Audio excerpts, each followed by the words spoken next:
How do paradox and oxymoron differ within your story? Well, an oxymoron is something are two terms put that are usually contradictory to each other, put in conjunction in order to give an effect to what is being said or what is trying to be expressed by those two terms. A paradox is two truths. What a paradox is two truths that are when put together may seem self-contradictory or senseless, however, are revealed to have a deeper truth or a deeper meaning. Usually, oxymorons are two terms, and paradoxes are one or more sentences. So, Carly, our dead girl, in her ending narrative, she says that the deafening silence which filled her her afterlife kind of ended with being put to rest.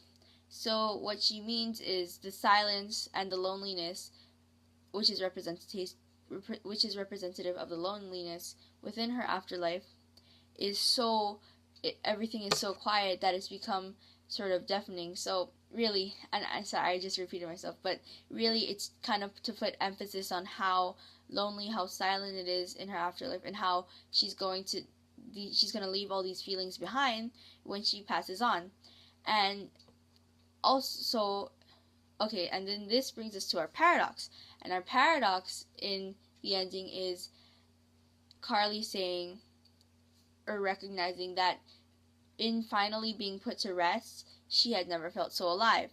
Because in the end, we see her being all happy and riding her bike off into the sunset or wherever she goes. And this is a paradox because, yeah, we notice that, well, one, it's true that she's kind of been put to rest. She's been moved on to, and accepted her death. She also is happy and she's very lively. So while these two sentences contradict each other, they're actually both very true when you think about it. Thank you. So how is allegory used in your film? So what allegory is a symbol, picture, or not symbol, picture, poem, or story which can be revealed to have a deeper meaning, which is not a very good explanation, but what it really is a picture, story, or poem which is representative of another idea. So pretty much it's kind of like a metaphor, but longer. Like it's more of a stretched out metaphor. So for example, George Orwell's Animal Farm was an allegory because it was a retelling of the Russian Revolution, however, through the animals of a farm who rose up against their farmer. So how we used allegory in our movie was pretty much how we communicated about being sustainable and how cars have a negative effect on the environment. Because first we see this biker and she's hit by a car, and pretty much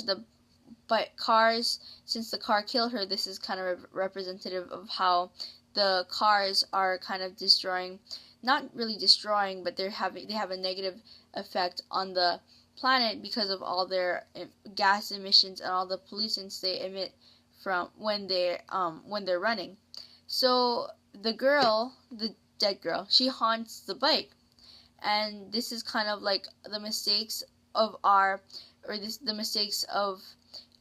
ignorance and the mistakes of our not being aware of what's going on in the planet, going on in the world, and how we negatively affect the environment is going to come back to haunt us. And in the end, the dead girl needs to pass on through the help of a living girl, and pretty much that's saying that we need to, in order to not have this haunt us, in order to get rid of this problem, we need the people who are alive now to assist in protecting our earth and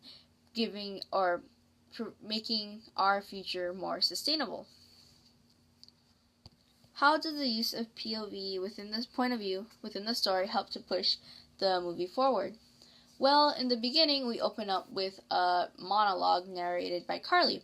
And Carly, she isn't really the main character of the story, but she's more of like a side character. But she isn't the protagonist, but she's really, the story is really dependent on her storyline. So first we need to establish her character. And it's interesting because we provide her with a point of view that we don't provide for the protagonist. So we actually did this to kind of give, we did this because we wanted to give this sort of context as to her actions in the beginning, because she seems angry, she's gonna go out, ride her bike to blow off some steam. But why is she doing this? Well, she explains why, because she had a fight with her parents. So and then we kind of and then at the end, we give her another narrative where she explains how she's so elated that she's finally moving on to the afterlife. And we thought it would be really interesting to not to give this character a point of view, because a lot of a lot of the ideas in the story are centered around the protagonist and how she's just trying to assist this girl. But it's kind of interesting to have the point of view of another, to listen to the thoughts or consider or the angle of one of the characters who is not being who is not the protagonist or the main character, especially if they're dead. Well, it would just be more interesting to hear the perspective of a dead person rather than an alive person. So really, the POV is just pretty much used to establish Carly's emotions and character, which we can't, in a way that doesn't kind of muddle up the storyline.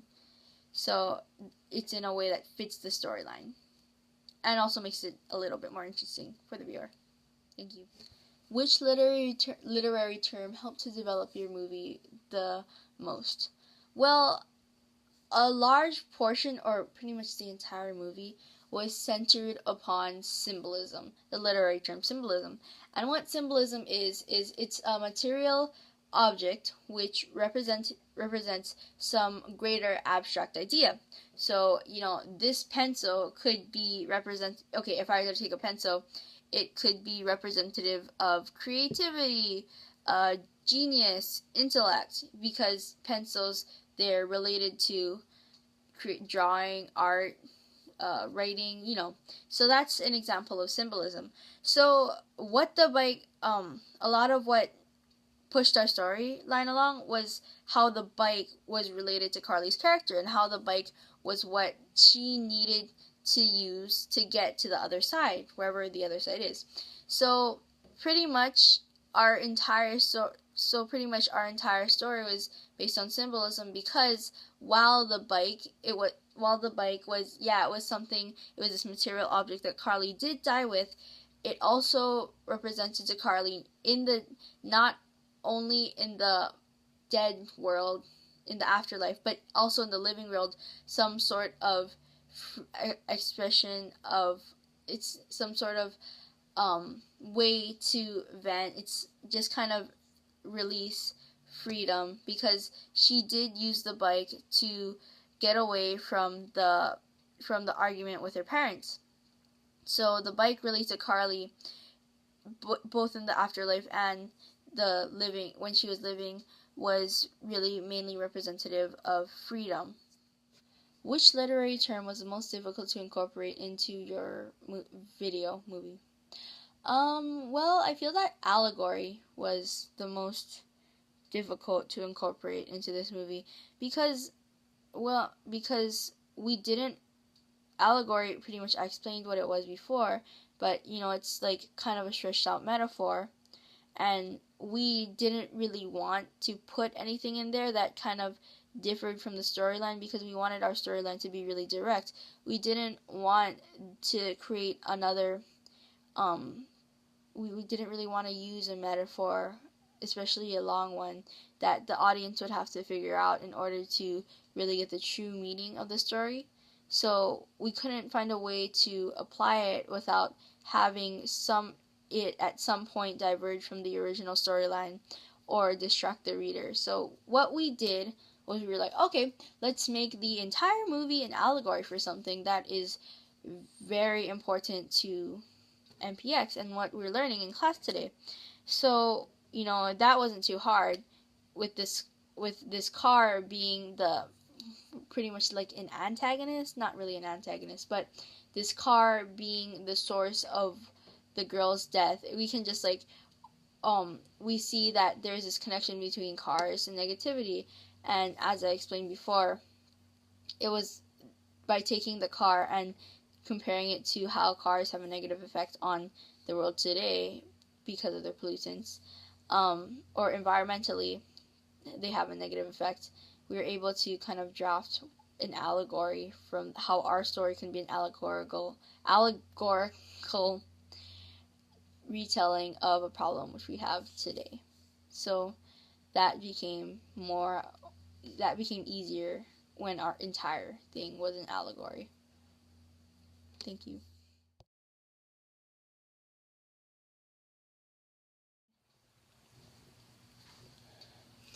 Okay. I noticed in your video, or movie short film, the ghost in the background. Was that what kind? Yeah, well, was that on purpose? Yeah, it kind of was, because originally we weren't gonna have me in the background, but in one of the scenes I was kind of there on accident. So, but then we thought, so we are gonna film it, but then Justin, one of my teammates, he said, "Wait, stop! That looks even more creepier," because he wanted to make the audience kind of be able to notice those small things, like those small instances of like foreshadowing for future haunting scenes, for the future haunting scene. So or because the appearance of the ghost kind of signifies, or acts as a foreshadowing for what's to come and how she is relevant to the storyline. So yeah, we just kind of wanted to put that in there to see if the viewers would be able to notice that or not, because I know it wasn't originally intended, but it's just kind of like, those Easter eggs in other things, and it's like, oh, how sometimes people,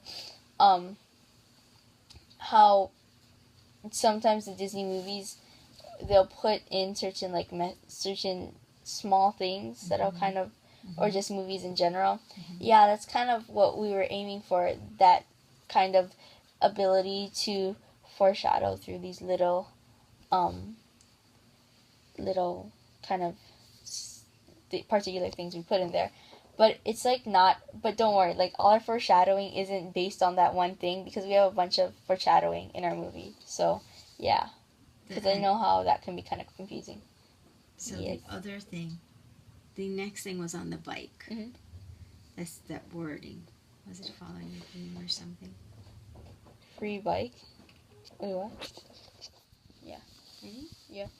So what is the message the movie's trying to convey? The main idea, or the motif of the story, which is the dominant idea within the story, is it's kind of tied to our allegory. It can be tied to our allegory, which kind of talks about how sustainable transportation is important, because if we don't do things sustainably, on our usage or continued use of cars will affect the environment negatively, and they'll come back to haunt us. However, it's also a story which talks about which focuses on our protagonist and how she's really helping this person move on into the afterlife. So it's mainly about resolving issues through communication, and it's just kind of more so about being able to resolve problems and move on. Just that's kind of the main idea between the allegory. There's this main idea between the allegory and the what the girl in the video does. So it's like how communication and establishing communication and in order to help resolve problems is really kind of important.